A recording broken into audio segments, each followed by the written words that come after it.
Hi guys, it's Crystal. I hope everybody had a good week and that they all had a good New Year's and that everybody was safe and doing all the things that we're supposed to be doing right now. Today's video is probably going to be a little longer. I know I always say that I'm trying to make them shorter, but there's just so much information that we have to cover in this particular case. I did have a couple other things that I was going to plan for January, but then I noticed that there were a lot of provinces and territories we hadn't covered. So we're going to try to get to every province and territory. And today we're going to be talking about Saskatchewan. It is not the case that you guys are probably thinking of. This is not David Milgaard. We will get into David Milgaard. It's just very long to get into that, and we're not going to do it today. We all have some time constraints right now, especially with the kids home and having to do the online schooling, and hopefully you won't hear too many noises in the background. If you are new to this channel, hi, like I said, I'm Crystal, and I hope you guys will remember to like, and subscribe, hit the notification bell, and leave me comments because I'd love to hear about them from you guys. And I just hope that you guys will get some really good information from this. These videos are for educational purposes or entertainment purposes only. And if you guys do decide to leave a comment, please no hate. There's enough hate in the world today. We're just here to discuss things. If you guys are returning subscribers, hi, you guys already know how much I love you.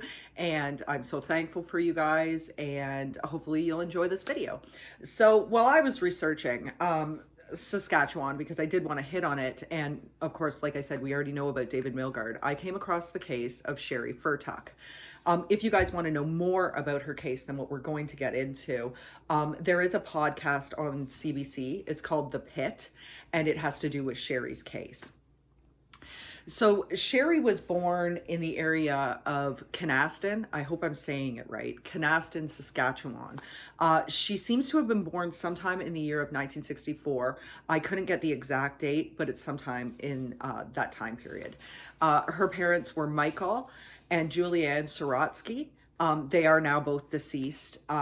Michael, I believe, died before the incident that we're going to be talking about.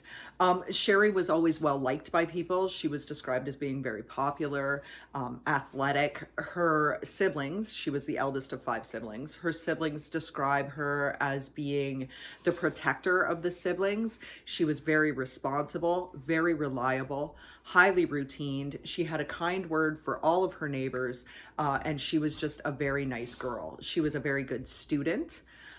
She could get into altercations with the principal if pushed because she was very opinionated. She was very strong-willed. She was very independent. Her dad owned a gravel hauling business.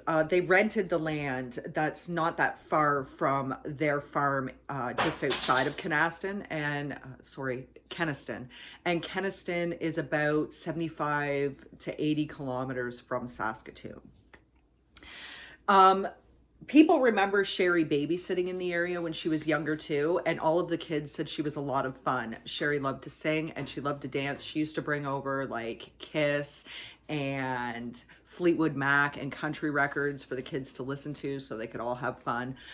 She loved to sing karaoke. She liked to watch hockey games. She liked to be involved with charity auctions in Kenaston. Now, Kenaston is a very small town. It's less than 300 people actually. If you want to picture it, picture Corner Gas, because it has some of the same attributes. There's a post office, there's churches, there's a school, and there's a gas station that also is like a grocery store for people. That's why I always picture Corner Gas when I think about that. And everybody knew Sheree. You could always remember her face. She played basketball for a long time when she was in high school as well. And she did study at the University of Saskatchewan in Commerce, but she always felt drawn to go back to the farm. So she ended up working for the rest of her life on the farm. In the gravel hauling business. She started to work as a teenager there. Now, everybody recalls Sheree as being a very successful businesswoman. She was very good at what she did. She was fair, but she could be tough. And she was always really good to work for, with, and around. Everybody always said that. But if you did something like skipping work or not showing up to work or being late for work, she could give you crap just like her father would. She did not take anybody's crap from the sounds of it. We are going to get into some stuff. And I do just want to put a little bit of disclaimer on this. It might have some triggering aspects, especially to abuse victims. So Sheree's video might not be one to watch if it is going to trigger you. So Sheree, like I said, had always worked for the gravel hauling business, and she did help make it highly, highly successful. She sometime in the late 80s met a man named Greg Fertuck. They met at a wedding that was just outside of Saskatoon. Now, Greg actually had quite a different upbringing to Sheree. Greg's father has been described as being an alcoholic. He and his siblings and friends at the time do remember him drinking a lot. And he also could be abusive towards the family. There's reports that say that. Greg does say that. Greg was actually born in 1953, so he was about 11 years older than Sheree. And he had been married prior to being together with Sheree. They were divorced at the time the two did get together, and no one knows about who he may have dated in between the divorce and meeting Sheree. He did have at least one child from this marriage as well. I don't know anything else about the child, just that he did have one. So the two of them got divorced for whatever reason, I'm not sure. And in the late 80s, it seems he met Sheree. Now, when she was at the wedding, it seems she had gone with a friend. People remember her as being super popular with a lot of people, but she didn't have a lot of boyfriends growing up. Greg made Sheree very happy, but the friend recalls that Greg was like drunk at this wedding. He was super obnoxious. He was loud. He was very rude. He was very indignant at times, and he just was a jerk. She described him as a jerk, but he seemed to make Sheree happy. Sheree and Greg actually did get married in Puerto Vallarta, Mexico in 1991. It was a very small ceremony. It was very simple, no frills. Sheree was not one to dress up. She did not like heels. She didn't like fancy things. She was very just whatever was comfortable. That's what Sheree wanted to wear. She was not a girly girl. Her siblings also recall that when she was growing up, she was very tomboy. That was just her nature. In 1993, the couple had a son named Lucas. And then in 1996, they had a daughter named Lauren. And in 1998, they had their last child, whose name was Lana, or Lana, depending on how you want to say it. And they moved to a house together in Saskatoon in 2001. This house was under Greg's name, but it was both of their homes. Now, Sheree would commute from Saskatoon to just outside of Canaston for her job, but there was a lot of the time that if the weather was bad or anything like that, Sheree would stay on the family farm. So though she had the house in Saskatoon, she often stayed at the family farm, especially if she was busy, if weather, like with the business, and if weather wasn't permitting. Greg and Sheree, when they first got married, would often take vacations in the winter to get away from the snow that would build up in Saskatchewan. If you guys have ever been to the prairies, you know that they get a lot of snow. And Canaston is actually the blizzard capital of Saskatchewan. So definitely they would go on vacations in the winter to escape from this. They also really liked to go camping with their friends, and friends recall them doing this.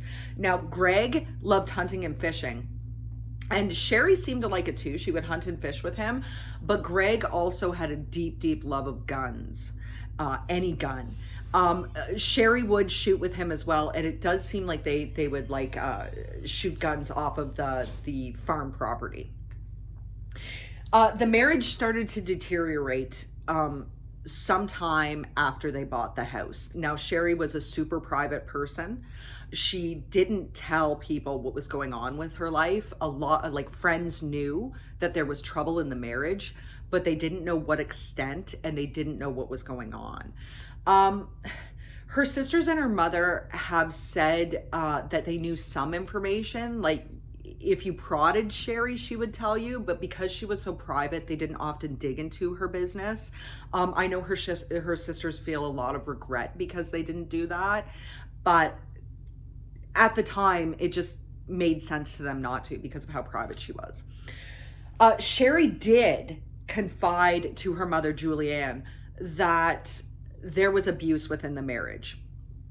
This was physical and or verbal abuse. And she did make statements against Greg to her mother about this. Now, at one point in time, Julianne actually confronted Greg, but Greg said no, he loved Sheree, he would never harm her, none of this stuff was true. So if you are a victim of violence, even if you were like Sheree, like Julianne thought of Sheree as a big, strong girl, and she was, and she knew she could take care of herself, but it's very disconcerting, especially if you're a family member of somebody who is being abused. You don't necessarily know how to help them. But also for the abuse victim, sometimes they don't even see it as abuse because it happens so often. It's almost like living through another day. Like they don't necessarily want to agree with the fact that they're being abused, or they don't necessarily want to tell people they're being abused. There's an embarrassment factor. They don't know what else to do. They want to hold on to their marriage. So for whatever reason, Sheree didn't tell a lot of people about what was going on. Now on November 9th of 2010, the two of them had a big blowout argument, and Sheree actually went to the police and filed a report about it. In the report, Sheree said that they had started arguing earlier in the day, that Greg was very drunk, and that she took one of his guns, which was hidden in an unlocked closet. It wasn't like a place that was safe, definitely. It wasn't like he was ever safe with his guns, locked them up in gun cabinets, nothing like that. It was actually just out in the open in this closet. So she took the gun and 2 rounds of ammo with her, and hid them. Greg confronted her and wanted the guns back, and Sheree refused to give them to him. And he said something along the lines of, "I have another gun, I'll put a bullet right between your eyes." So Greg was charged with uttering death threats against Sheree and with owning prohibited firearms. He actually pled guilty to this on November 30th. He was ordered to take a counseling program. I am going to assume that the counseling program was probably something to do with drinking and anger management. And he completed this November 11th of 2011. Now, part of his sentencing had to do with this. This was actually the day he was also sentenced, but he was given an absolute discharge, which basically means nothing's ever going to show up on your criminal record. You have been essentially discharged from all of the charges you had, despite the fact that he pled guilty. He was not supposed to be around Sheree. He was ordered previously by the cops when he pled guilty on the 30th of November in 2010. He was ordered to stay away from Sheree. He was ordered to stay away from the children, and he was ordered to stay away from the family home. Now, it was later amended so that he could have contact with his children, but he was not supposed to contact Sheree at all unless it was by phone or through mail, and it had to do with the kids. Police, when they went into the house, seized several weapons. He had a lot of guns out, and he had a lot of ammo. So the police actually seized all of the weapons at the time of his arrest. Greg told the courts that he was working on his life, that he had joined a church, that he was going to AA, that he just wanted his family back. And the courts seemed to believe him, which is why he had this absolute conditional, like this absolute release. That's why. Greg was arrested again in July of 2012. This time he was arrested for domestic assault and, once again, possession of prohibited firearms. At this point in time, sometime in July, I'm not quite sure how, because from what I've read, he and Sheree became separated at the end of 2010. That's what a lot of people say, that they had been separated for at least 5 years by the time the incident occurred. But in 2012, in July of 2012, he was rearrested for these things. Apparently, he had grabbed Sheree by the neck and by the head, and he had actually dragged her out of the room. And from the sounds of it, he was drinking that day. When police came to investigate, their son Lucas actually showed them all the guns that they had missed. So there was an Uzi mini carbine and live rounds for that. There was a 303 rifle, like a shotgun type rifle, and there was a Winchester 22 pump action rifle that they had missed. So police seized them as well. Now, when he was originally arrested back in 2010, the Crown pushed for them to ban him from using guns for 5 years. They didn't listen the first time. So this time the Crown was pushing for them to prohibit him from having guns for 10 years. And this actually did stick. He pled guilty once again on July 30th of 2012 to doing this stuff, and he was given a conditional discharge this time. Conditions being that he had to stay out of bars for at least a year. He couldn't drink for at least a year, and once again, he had to stay away from Sheree, and the only way that he could contact her was either via phone for their children or through a lawyer. He was not allowed to have any other contact with Sheree. Sheree at this point in time knew it was very dangerous for her kids to live with Greg, and she did not want him in the family home. She did not want her kids to live with him, anything like that. So he was given this 6-month conditional sentence, and both of the times he was arrested, he had to pay a $50 surcharge. That was it. That's basically all that happened to this man for abusing his wife and for owning all of these guns. And he was given the 10-year ban on owning any more firearms. Greg actually told the courts that the guns were Sheree's, particularly the Uzi. And I think because they couldn't prove who the guns actually belonged to, if Sheree had bought them for Greg, if Greg had bought them for Sheree, if they had bought them together, if she specifically used one, if he specifically used one, because that couldn't be proven, I think that was one of the reasons why he was given the conditional release. He was actually rearrested in January of 2013. It's not funny, but he was rearrested because he got drunk. He got in a taxi cab, and then he couldn't pay his fare. So the taxi cab driver actually drove him to the police station, and he spent 16 days in jail. Other than that, it seems like things were okay for a period.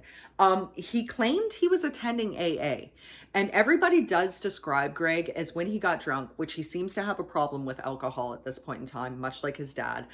It could have been an effect from his childhood. We know that this does happen. But his friends do say that he could be mean, violent, rude and angry when drunk, and that it completely changed his personality. So Sheree and Greg were definitely separated in 2012 for sure. I really do think that the marriage had ended in 2010, but there is kind of a conflict about that. So the incident we're going to get into actually takes place December 7th of 2015. It was a normal day for Sheree. She got up and drove into Keniston to start the gravel hauling business at about 9:30, and people remember seeing her there. She came home and had lunch with Julianne between noon and 1:30, and her mother remembers her getting back into the semi because they drove the semi trucks for hauling the gravel. She remembers her daughter getting back into the semi truck and driving down the road. Now, neighbors recall seeing Sheree's truck in the gravel pit. So this, like I said, this was a gravel pit that was basically beside the farm. The gravel pit can be seen from the highway. It's basically down a dirt road from Highway 15. So you can see the gravel pit and inside of it. So you could see Sheree's semi. It was a really big truck, so obviously you can see it. And neighbors do recall that Sheree was there that day. And they also recall seeing the headlights from the semi on at night. So people do remember seeing her there. There are 8-meter high gravel mounds around this, so you could only see her periodically, and it depended on where you were on the highway, but they could definitely see the lights. Another neighbor reports that sometime in the afternoon he heard a really loud noise. Now, the loud noise to him sounded like an engine braking, like a large engine from a semi truck braking. Basically, somebody going too fast and an engine having to slam on the brakes really hard. You can hear a sound like that quite far. So he definitely remembers hearing that sound in the afternoon. Sheree didn't return home for dinner that night, and her mom did start to get a little worried, mostly because Sheree was so routined with what she did, so dependable, so reliable, and she would actually call people and tell them where she was going or what she was doing. She tried very hard to be safe like that.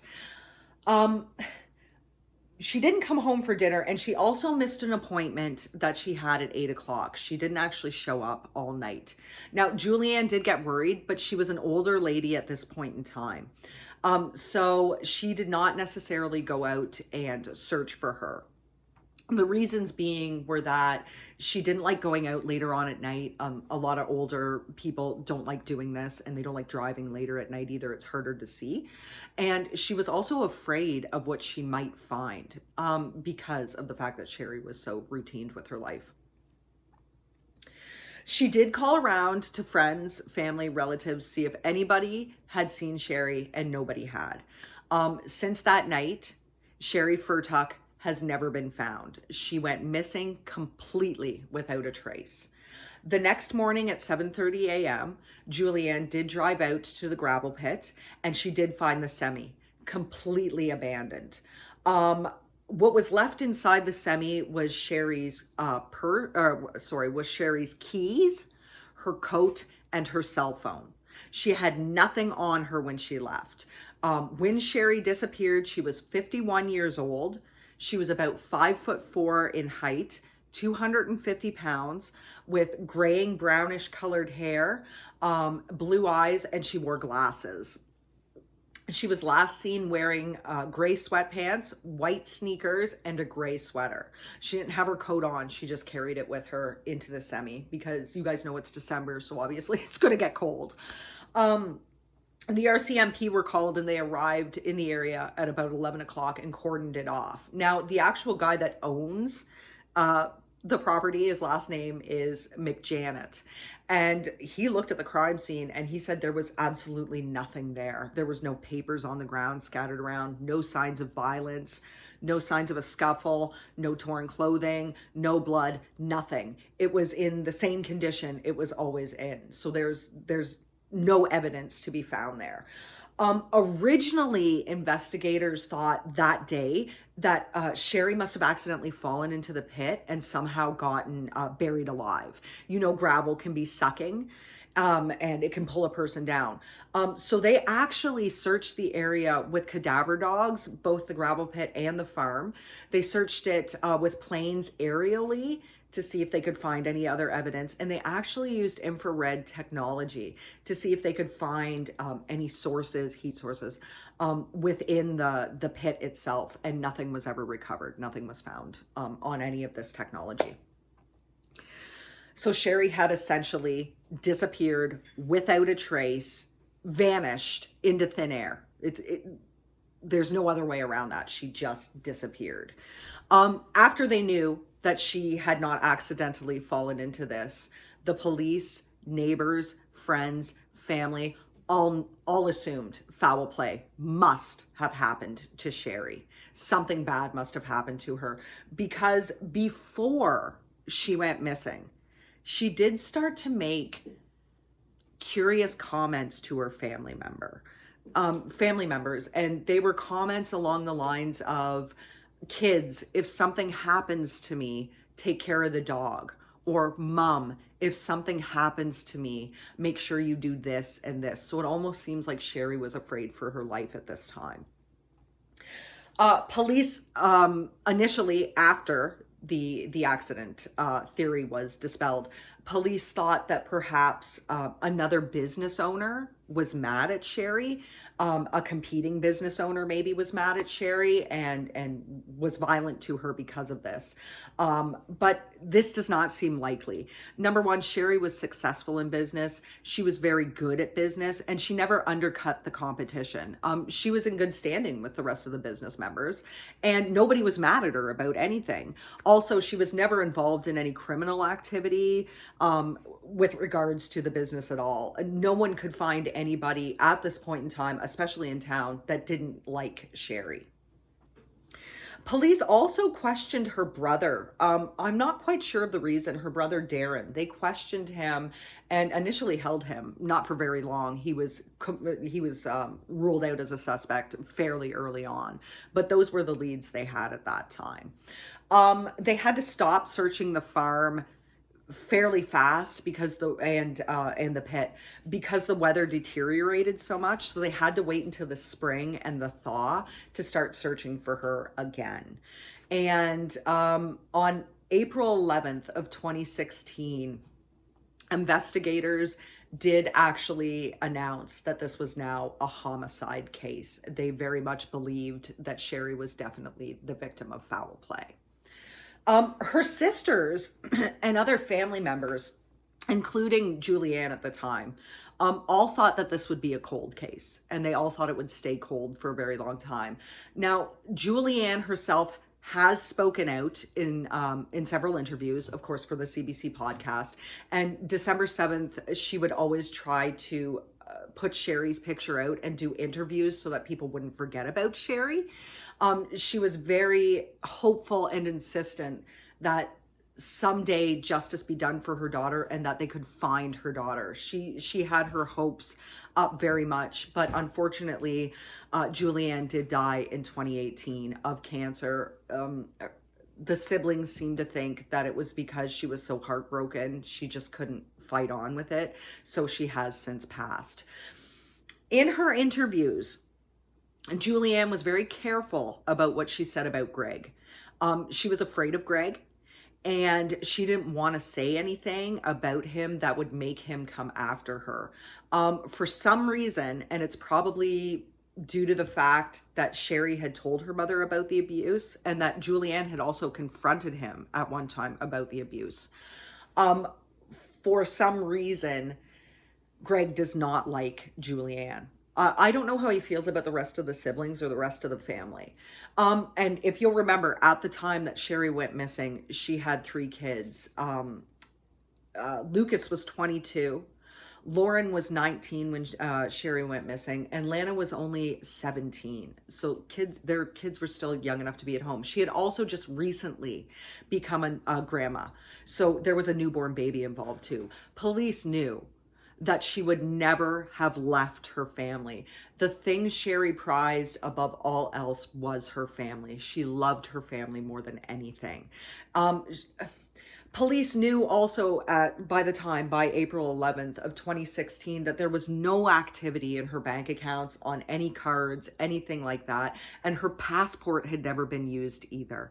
So Sheree definitely seems to be a victim of foul play at this point. So like I said, the family members thought that the case had gone cold.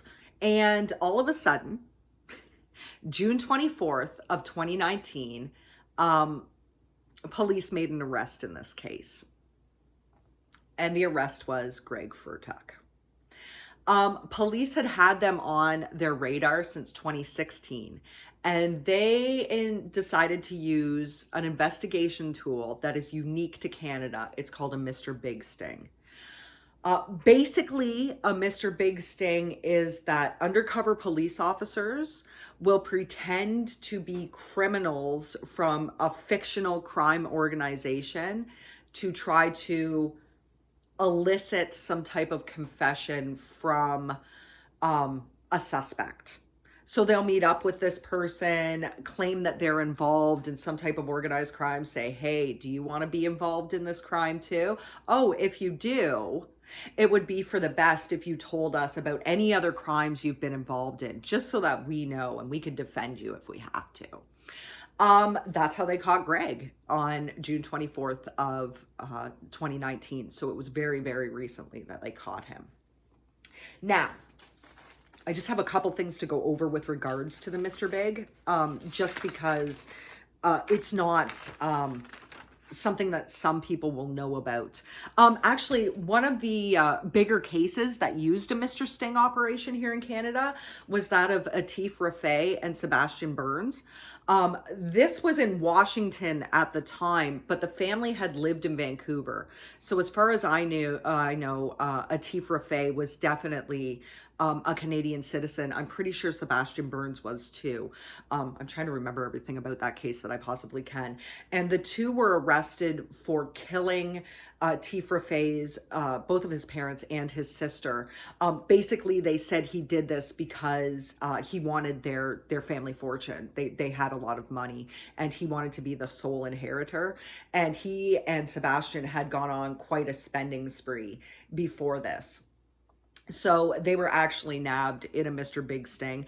If you guys want to, there is a show on Netflix called The Confession Tapes. And two of the episodes, the first two episodes, I believe, are actually devoted to Atif Rafay and Sebastian Burns. So you can watch parts of an actual Mr. Big sting if you want to. Now, Mr. Big stings are also highly controversial. Basically, you're lying to people. You're lying to a suspect. You're eliciting a forced confession almost. Now, this is a really good and highly regarded investigation tool. And it is legal in Canada. You can still do it. But there are some things that you have to watch out for. There are namely 3 things you have to watch out for. Just give me 1 second.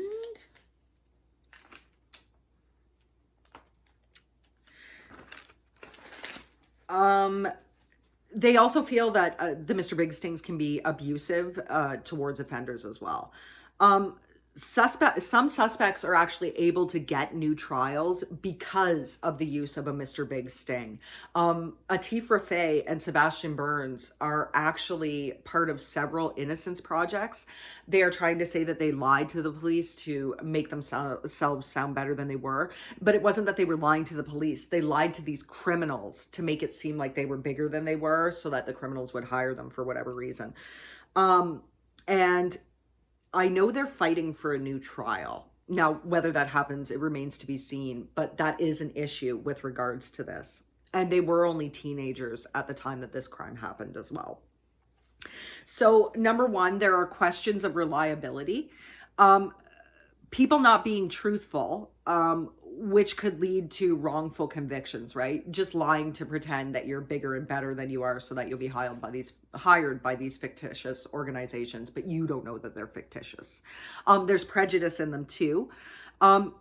It shows that the suspect is willing to engage in a simulated crime that could, and I quote, sully the accused character.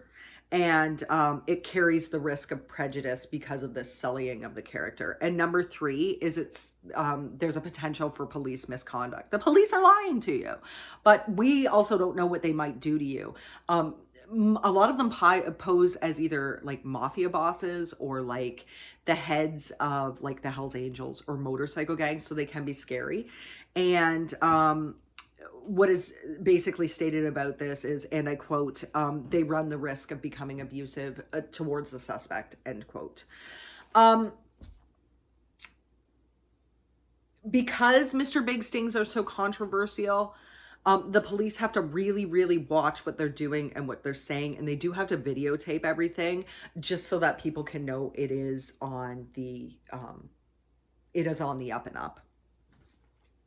Now, police actually did say that one of the officers did say that they suspected Greg obviously early on, and they do believe that he is responsible for the death of Sheree. I'm trying to find the direct quote that I wrote down from that.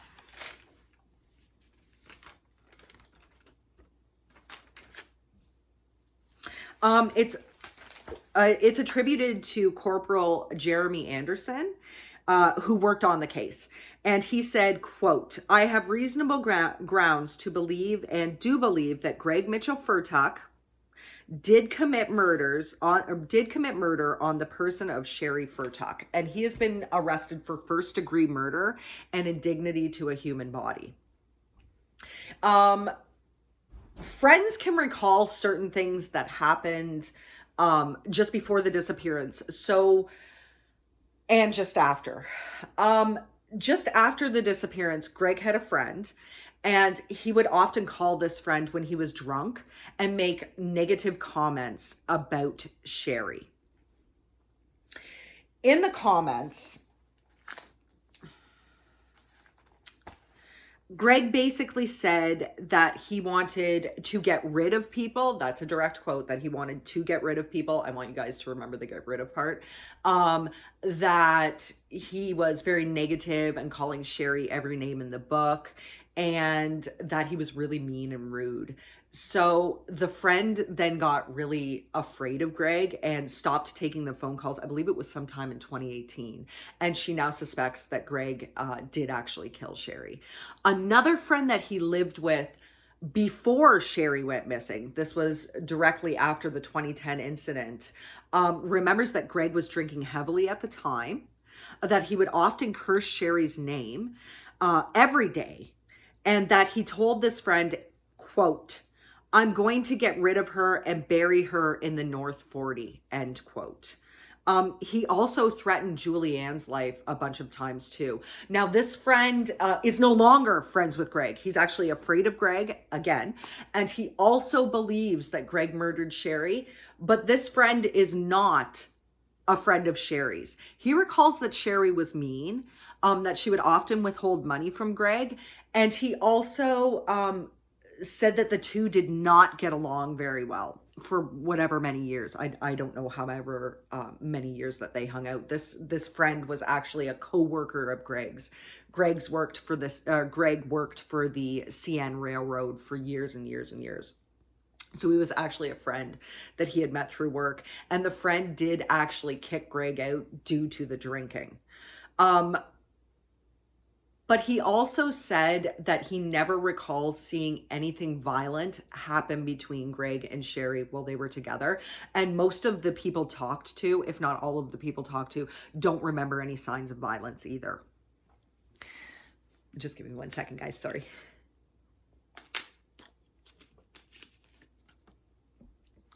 So the arrest was made, and Greg now is saying that he's completely innocent. According to the Mr. Sting operation, he told the officers, and I quote, I got rid of her, end quote, and that he buried her in a bush. He basically just threw her in a bush somewhere near Saskatoon. Now, he actually led officers out to this area in Saskatoon. Remember, they were posing as criminals, and they searched around for her. But of course, they didn't find anything. Greg said that he made all this up because he was afraid of the officers who were posing as criminals. He was afraid they were going to kill him, and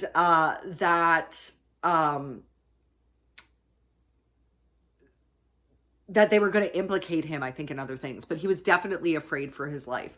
So he says that he had nothing to do with Sheree's death. He made everything up. It was all BS. And he took them around to look for a body that didn't exist because he never hurt Sheree. That is one of the things that he deeply echoes in the whole thing. Other than his innocence, he deeply, deeply states he never once hurt Sheree. Now, with regards to Greg, he said that in 2018, he slipped and fell on some ice outside of a restaurant, and he has brain damage to some extent, or brain trauma because of this. According to him, his brain was actually bleeding at this point in time, and he suffers bouts of amnesia. There are people that say that these bouts of amnesia come on whenever he feels like. He says he never remembers being violent towards Sheree. He says he believes he was at home on the night of Sherry's disappearance. He doesn't remember talking to Sheree.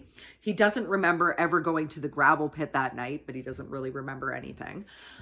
He says he can't remember originally meeting up with the officers or speaking to them or having dinner with them or befriending them in any way. The only way that he knows that they met was because he's seen pictures of them together. So obviously he knows that there was something there. He said there was never any violence, that he never assaulted her, even though he had the 2 previous arrests, that he loved Sheree dearly and would never hurt her, that he can't remember any incidents of them ever being terrible to each other, that none of the domestic assaults ever happened. He can't remember, in essence, anything, according to him. I don't know for sure to what extent the fall did harm him, but like I said, he seems to have these bouts of bouts of amnesia when it's anything that has to do with Sheree specifically, and he does maintain his innocence to every degree. Now, I do also want to point out that there's another extenuating circumstance in this. Now, Greg's trial is actually set for March 29th of this year, of 2021. So we're going to get more information from it at this point in time. We only have spotty bits of information because there's actually a publication ban on this case at this point in time. I don't think it's going to be lifted until it's over. And Sheree's son did say that at the time Sheree went missing, there was the impending divorce. There were child support issues that were going on, and that Sheree had filed some property grievances against Greg at this point in time. Lucas was trying to become, in essence, an executor of her financial doings, because he wanted to make sure his mom's bills were paid and everything else while she was missing, before they knew anything was going on. And he said that Greg had actually tried to cash in some of their joint investments just after her disappearance, which also sounds suspicious. I don't know if Lucas is the executor of her property right now or not. I know the girls were also trying to become executors for certain things too. I'm not sure how that fared with the courts, but I know that at that point that was going on. Sheree also does have another grandchild and that she knows nothing about, because this grandchild was born after she disappeared. So the other mitigating circumstance in this case is something called corpus delicti. Corpus delicti is actually trying a case without a body. There is no body for Sheree, and this does make the case harder on the Crown, definitely. What makes it even harder is that there's no extenuating proof that Sheree's dead, other than the fact that she's gone and there's no activity in her bank accounts or activity with her passport, nothing like that. And that she's never been seen. There's no sightings of Sheree anywhere either. Basically, they're going to try this case without a body. Now, a lot of the times this can be successful. They did this in regards to the Manson case. Donald Shorty Shea has never been found to this day. Some of Dahmer's victims, they did this with. Some of Ted Bundy's victims as well, because there was nothing of them, but they would state that they had killed them. So that's technically corpus delicti if you're trying a case without a body. So Norris and Bittaker too, some of their, it's more or less some of their victims that they said these people killed, but they have no proof that they actually killed them other than their own testimony or testimony of other people, because they didn't have a body. So like I said, it is very hard to try a case like this. It's not impossible, and you can get convictions. We know this from the cases I've just described. But what makes it even harder in this case is that there's no extenuating circumstance to show that Sheree's dead. Basically blood. Like I said, there was no blood at the scene, no nothing. And gravel would make it harder to see that stuff. It would get kind of sucked under. So there were no large pools of blood that they flashed luminol with to show that Sheree had lost so much quantity of blood that she's definitely dead. But they are going to try this case. So what happens remains to be seen. I really do hope that they can get closure for Sheree, and everybody on all sides has admitted that this case is going to be very hard to try, and it's going to be very traumatic to try. Maybe due to Greg's amnesia at certain times as well. And that's where we're going to have to end this today. So the question remains, what actually happened to Sheree? I'd like to know what you guys think happened to Sheree. Greg wasn't supposed to own any guns. So a lot of people, including the police, believe that someone or more than one person likely used a gun to get Sheree to do what they wanted, and that it was likely someone known to her, because Sheree would not just have left with a stranger. It was likely someone she knew, and that's why she would have stopped. So number one, Greg wasn't supposed to have guns. Number two, where is Sheree's body? Number three, did she just leave? It seems highly unlikely, because she loved her family so much. She didn't take her passport. She didn't even take her purse. She took nothing. So it doesn't seem likely that Sheree just left on her own. Could it have been someone else? Could it have been a rival business person that pretended that they weren't angry at Sheree but were? Could it have been another person in her life? Remember, some people did think of Sheree as being a brash woman. They didn't like that she was so loud and independent, and she did swear like a trucker. So is it possible that someone didn't like her behavior? Is it possible that a man was mad because she was so successful and so independent and she didn't seem to need anybody else? Could it have been anything like that? I mean, these are always possibilities with every case. You have to look at more than one angle, especially with a case that hasn't been tried yet. My opinion, which I try not to give my opinions that often, guys, because I don't want to sway anybody else's opinion. But my opinion on this is that Greg showed signs of violence to Sheree. It seems like Greg was angry that she was divorcing him. This would be his second divorce. I don't know what he divorced his first wife for, what his first wife divorced him for. Was there domestic violence in there? It seems like Greg probably didn't want to pay child support. From what I know, and what I've heard of their life together, they did have financial problems. Maybe he didn't have the money to do so.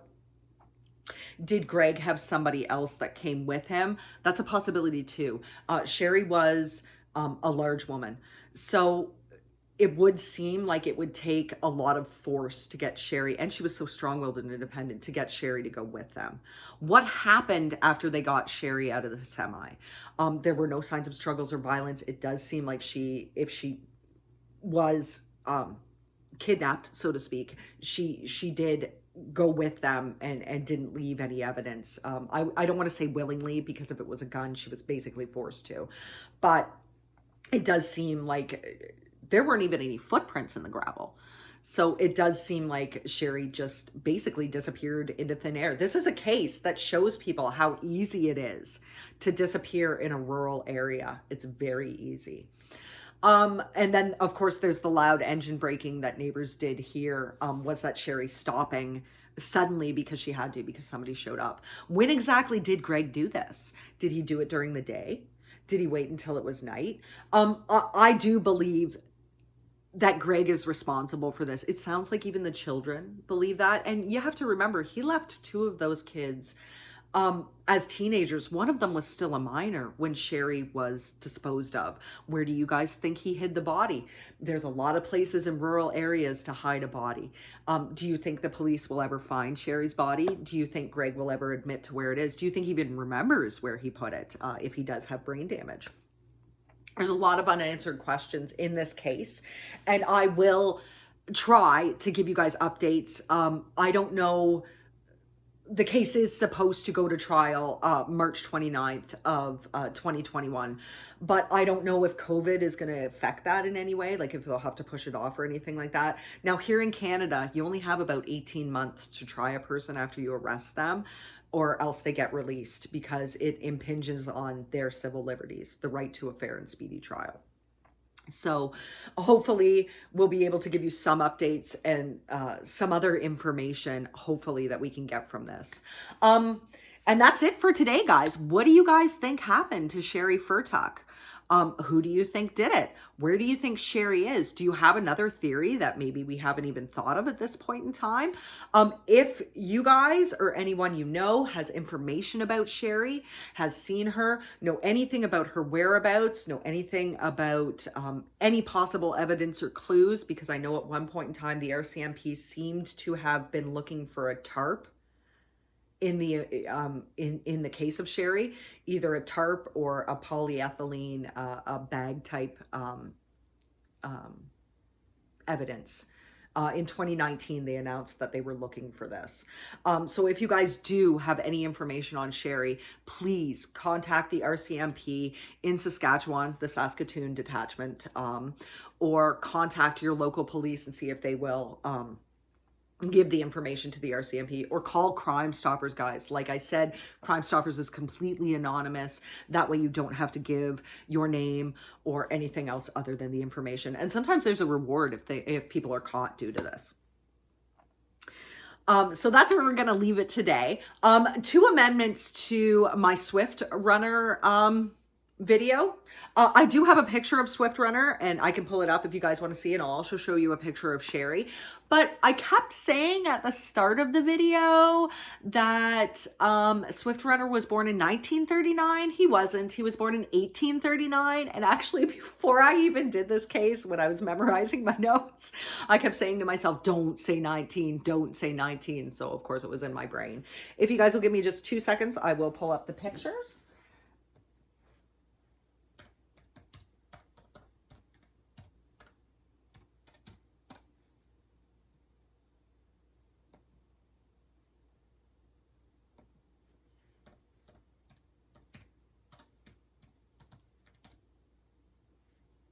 Maybe if I could spell things, I'll pull them up.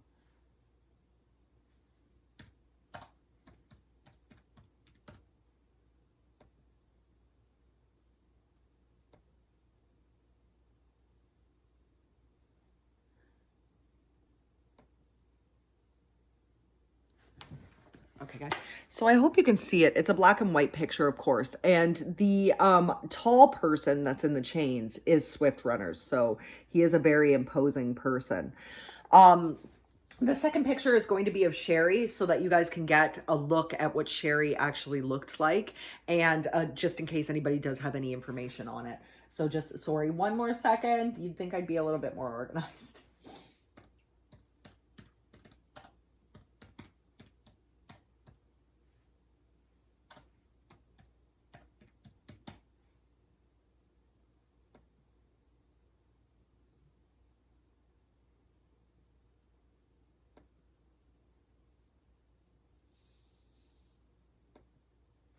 So this is the best picture of Sheree right here. That would be the closest to what she looked like when she disappeared. Remember, it was December 7th of 2015, and Julianne actually found the abandoned semi December 8th of 2015.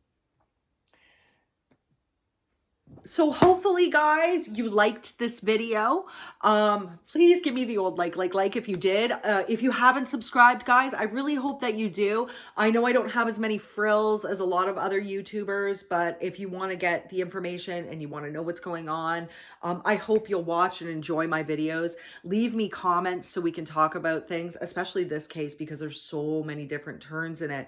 I know it seems really straightforward, but with the fact that they used a Mr. Big Sting, you guys can give me information on what you think about Mr. Big Stings. Do you think they should be legal in Canada? Do you think they should be used elsewhere? And corpus delicti. What do you guys think about corpus delicti? Do you think that even though police haven't found Sheree's body, that they will be able to try and get a conviction for this case despite having no body? I'd really love to know what you guys think. So once again, leave me your comments, share the video if you want to, and just remember to like, subscribe, hit the notification bell that sometimes works and sometimes doesn't, and leave me comments, guys. I hope you guys always have, always, I do hope you guys always have a great week. I hope that if you do have school age kids home, you guys are getting through the at home learning okay, and that everything's going well for you. And I will see you next week, guys. Bye.